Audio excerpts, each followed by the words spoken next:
Do you believe that Arsenal can either win the Premier League, or are you saying, no, look, chill out, we're probably going to challenge, but we're not going to win? Where are you at? We're going to win the league, mate. We are going to win the league. I'll say it now and I'll say it later. We are going to win the league. Those poor men, so optimistic and hopeful, but they are about to have their souls broken forever because they are about to witness the worst night of their lives. I don't care if they've had rough evenings already this year. I don't care if you did see a scary clown stick your puppy into a blender at 3 a.m. This trip to Manchester City is going to make you hate football. This is going to be horrible. Look, before I get into talking about this huge game, hit that subscribe button, inching ever closer to 200,000 subscribers. Lads, once we hit that number, then I will go to the beach and bury myself up to my neck in sand. It's weird, isn't it? Well, lads, this is going to be a heartbreaking moment for Arsenal fans. Look, I want Arsenal to win the Premier League. I am rooting for you. These fans have deserved better over the last 20 years. Man City and Liverpool have both won this thing recently. Arsenal are the underdog.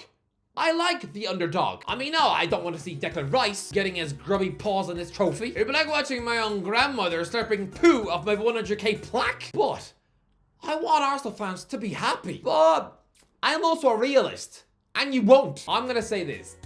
This is going to be the worst night in Arsenal's recent history. It's going to be cruel beyond belief. Yes, I mean, losing the Champions League final in 2006, that is probably commonly seen as their most painful ever night. And yes, considering they were 1-0 up against Barcelona, with just 15 minutes left on the clock, chucking the fact that Arsenal not conceded a single goal in this competition for 8 months, honestly, Ajax scoring against the Gunners in the second Champions League group stage match, all the way back in September 2005, that was the last time they conceded a Champions League goal. And so yeah, for Samuel Eto'o to score a late equalizer from an offside position, that will have hurt. Although, to be fair, that European run was ridiculous considering they were nothing special in the league. That season alone, Arsenal had lost to Middlesbrough, West Brom, Newcastle, Everton, West Ham, Liverpool, Blackburn, Man United, Wigan, Chelsea twice, and Bolton twice. And yet they were a quarter of an hour away from becoming European champions. I won't deny that one will have hurt. I mean, we talk about Liverpool wanting to give Jurgen Klopp the perfect goodbye. Lads, Arsenal could have bowed out of Highbury as European champions that summer. But they didn't. And that stadium has since been turned into a bunch of posh flats. Honestly, right now,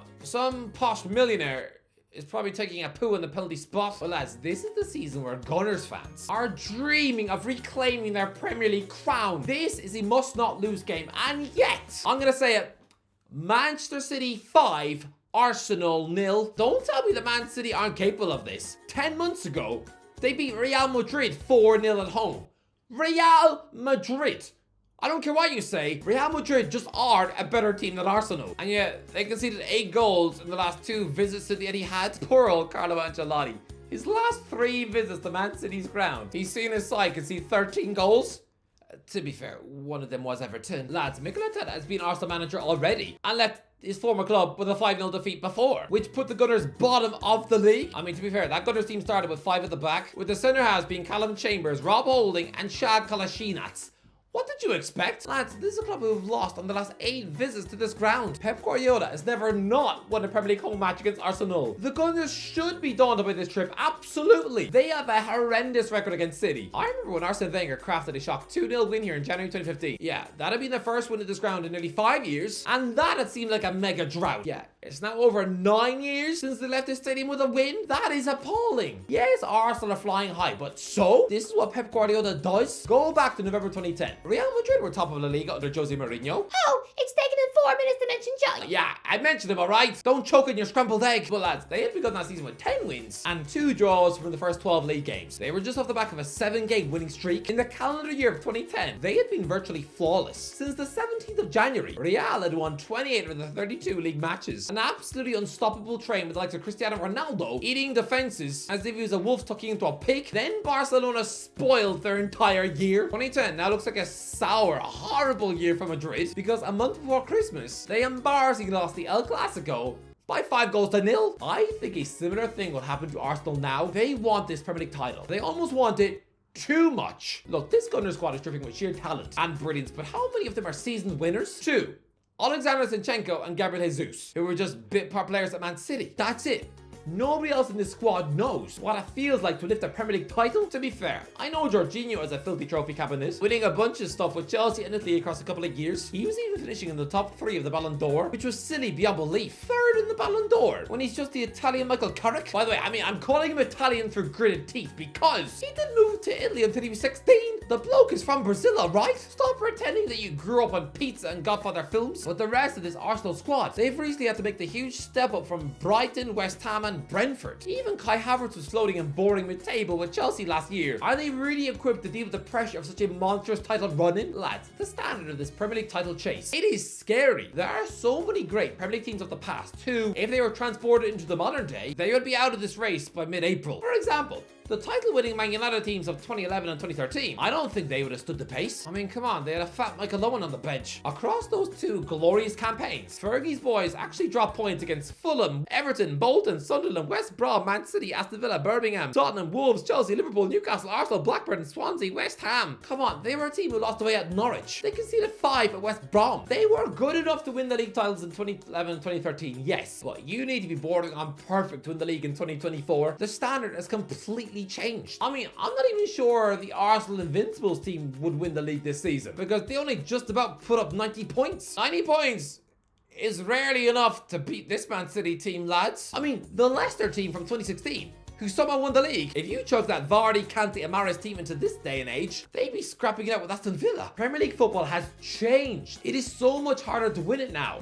But Arsenal, if they don't win the Premier League title this season, it will be so horrible. Since August 2022, the Gunners have spent nearly 40 different weeks at the top of the Premier League tree. That alone is crazy. Because before that, yeah, I mean, the Gunners were top of the league for 1 week in December 2016, but that was pretty much it. To be up there for nearly 40 weeks across 18 months and to win nothing, you don't come back from that. To be fair, okay, I didn't think that Arsenal would recover from last season. I didn't think they'd be this good. I thought last season would have broken them. To be fair, I thought the same thing about Liverpool in 2018. When I saw Jordan Henderson whimpering into a camera after Loris Karius had chucked his Champions League dream into a bin, if you told me that the Reds would be back in the Champions League final a year later against Spurs, I would have assumed you'd just eaten a poisoned hamster on the bus. In 2019, when the Reds had been almost perfect, finishing the season on a crazy 97 points and still not winning the thing, I thought that would have psychologically broken them. That they would feel like overtaking Man City was just an impossible task and that their motivation would now be in a toilet. No, a year later, they won the league by 18 points and were just 1 point off 100. To be fair, was that not really annoying for Liverpool? They could have been the Centurions. They could have set an all-time Premier League points record. If only they had just beaten Burnley at home in July. That is literally all they had to do. Or just not lose against an Arsenal side who had been absolute burnt porridge all year long. I mean, come on. Considering the Reds only dropped 2 points in the first 27 league games, they really should have gone on to cement themselves as statistically the greatest Premier League side ever. But nah, I mean, losing away trips to Watford and Manchester City by an aggregate scoreline of 7-0, that lets them down. So I need to give this Arsenal group more credit for rallying after the pain of fumbling the bag a year ago. But can a team really come back from 2 bottle job campaigns? They are top of the league now. They began the road on Easter Sunday a year ago, tossing away a 2-goal lead against Liverpool. There is something about Easter Sunday that is clearly terrifying for this Arsenal group. Honestly, they're going to be too nervous to even look at their children's Toblerone egg because they're going to be reminded of that Anfield meltdown. Losing to Manchester City shouldn't completely erode their season,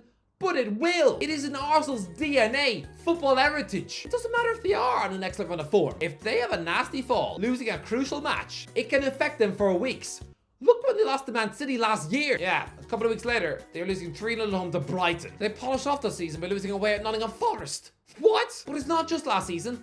Go back to October 2004. Arsenal were seen by many as the greatest team in the world, especially since Jose Mourinho had just ditched the European champions Porto. Come on, Arsenal were unbeaten in 49 Premier League games. They'd just begun the new season by winning 8 of their opening 9 games, scoring 19 goals in the process. It was easy. Best team on the planet, right? Favorites for the Champions League. Honestly, some were probably tipping them for the treble. Yeah.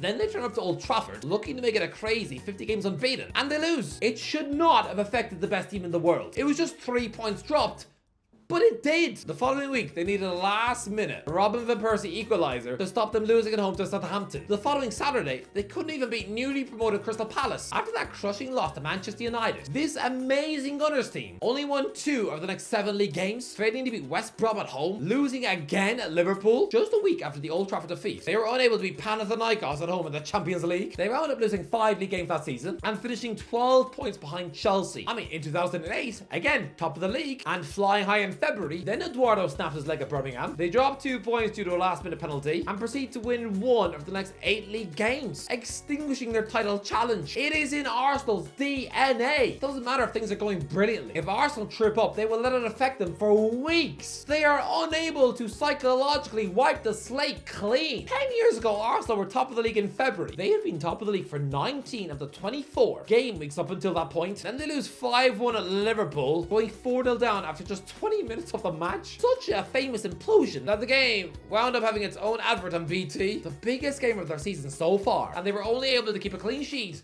for 52 seconds. Martin Skrtel spent 80 minutes of that match searching for his hat-trick goal. You know, that scary-looking Slovakian ogre of a centre-half, letting him score twice inside the opening 10 minutes. Unforgivable. I mean, yeah.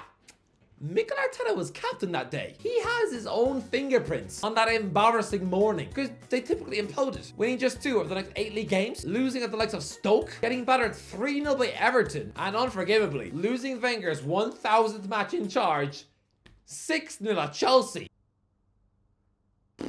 Once Arsenal lose on Sunday, they're going to massively wobble all the way until the finishing line, and I can promise you, Mikel Arteta is unfairly going to have his critics. I promise you, this is going to be seen as a bottle job, and the knives will be out for the Spaniard. There will be some pudding brain meatballs screaming into the AFTV mic that he should be sacked. That is going to be happening in a month. Oh, we need a winner to get us over the line. Get Jose in. Listen, I love Mourinho, but Arteta does not deserve the sack. Sorry, Arsenal, but this Sunday, your evening is going to be revolting. Please try and not vomit into that Smarties egg you got off your gran. It might spoil the Easter ambiance. Anyway, that's the end of it. Let me know. What do you think? Am I wrong? Let me know. Am I underestimating Arsenal? Let me know in the comments. I'm sure you will anyway. Let me know. If you enjoyed the video, don't forget to give a like, share, and subscribe. And as always, I'll talk to you in a while.